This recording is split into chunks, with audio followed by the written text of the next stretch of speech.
aksi unjuk rasa buruh pada Kamis esok. Aparat mulai berjaga-jaga dan menyiapkan ribuan buruh akan menggelar aksi unjuk rasa besar-besaran di Jakarta hari Kamis ini.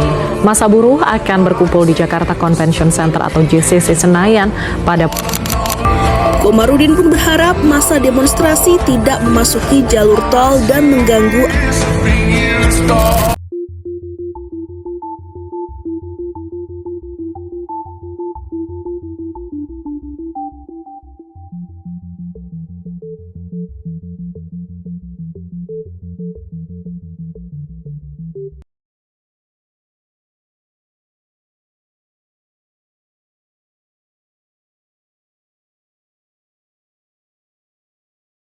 Mari kita latih kemampuan berpikir kritis kita dengan membedah satu artikel berita tentang demo buruh di Monas ini.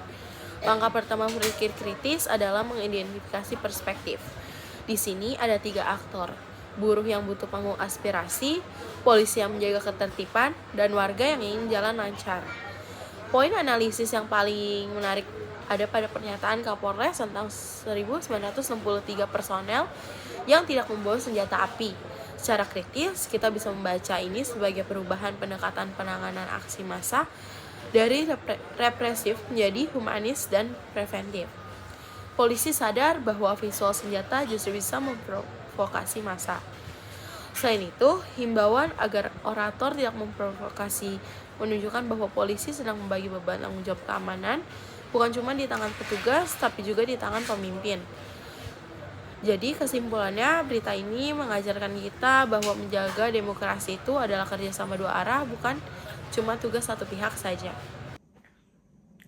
Halo semua, saya ingin menjelaskan yang kedua, yaitu tentang kategori klaim yang terdapat dalam berita ini, yaitu berita mengenai aksi demo buruh di kawasan Monas.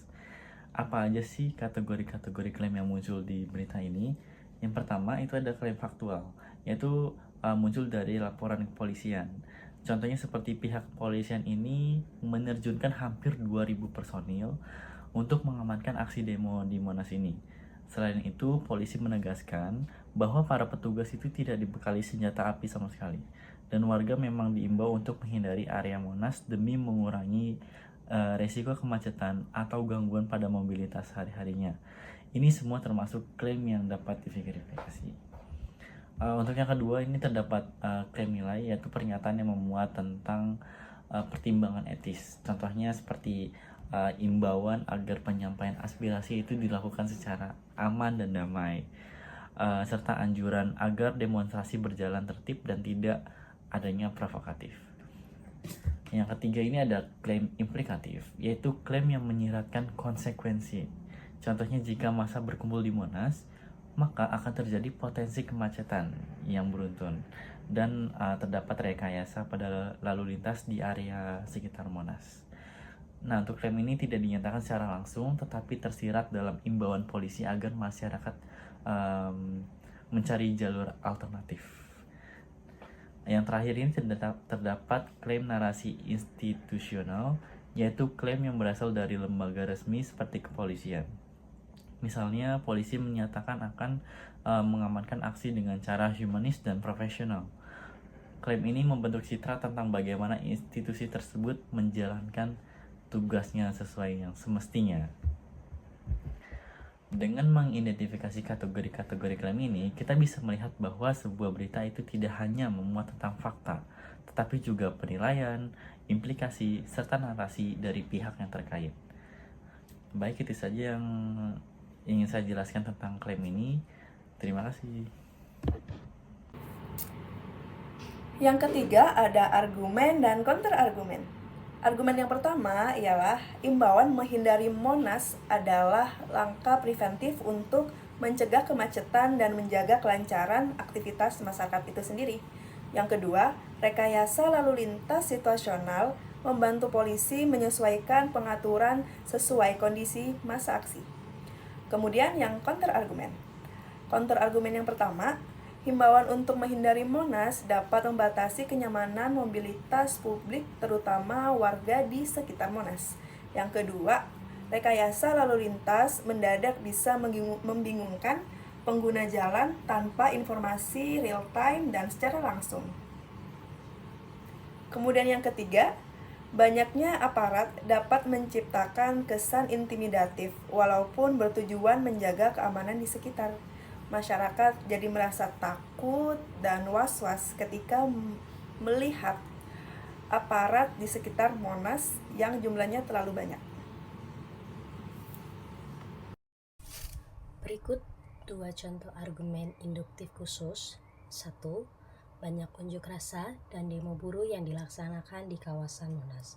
Setiap kali demo dilakukan, biasanya terjadi kemacetan dan kepadatan lalu lintas di sekitar Monas. Oleh karena itu, jika ada demo buruh hari ini di Monas, dapat diperkirakan akan terjadi kemacetan dan warga perlu menghindari kawasan tersebut. Contoh kedua, selama demo buruh berlangsung, polisi mengarahkan gabungan tanpa senjata api dan menghimbau orang yang berpidato untuk menyampaikan aspirasi secara damai agar situasi tetap kondusif. Oleh karena itu, dapat disimpulkan bahwa polisi berupaya menciptakan suasana aman dan tertib selama aksi demo ini. Selanjutnya saya akan membahas contoh pola deduktif yang dapat kita temukan dari sebuah kasus nyata, yaitu aksi unjuk rasa buruh yang berlangsung di kawasan Monas, Jakarta Pusat.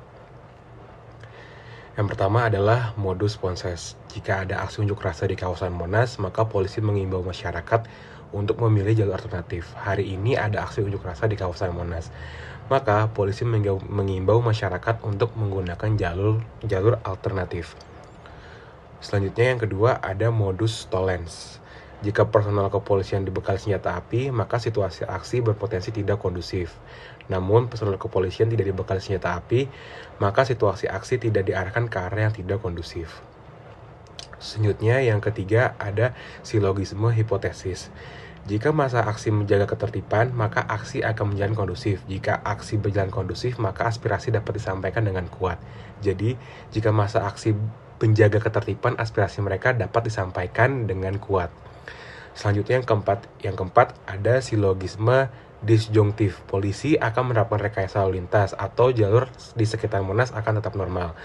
Jalur di sekitar Monas tidak normal karena adanya aksi buruh, maka polisi akan menerapkan rekayasa lalu lintas. Selanjutnya yang kelima ada dilema konstruktif. Jika peserta aksi tidak membakar ban bekas, maka aksi tetap kondusif. Jika peserta aksi tidak merusak fasilitas umum, maka aksi tetap kondusif. Peserta aksi tidak membakar ban bekas atau tidak merusak fasilitas umum, maka aksi tetap kondusif.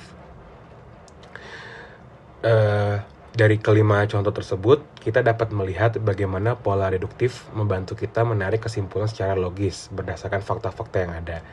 Dengan memahami pola deduktif, kita dapat menganalisis situasi dengan lebih terstruktur dan rasional. Sekian penjelasan dari saya, terima kasih. Pada berita demo buruh di Monas, saya akan menjelaskan tentang analisis kesesatan berpikir informal. Yang pertama adalah hasty generalization, di mana menganggap semua demo identik dengan kerusuhan tanpa bukti spesifik.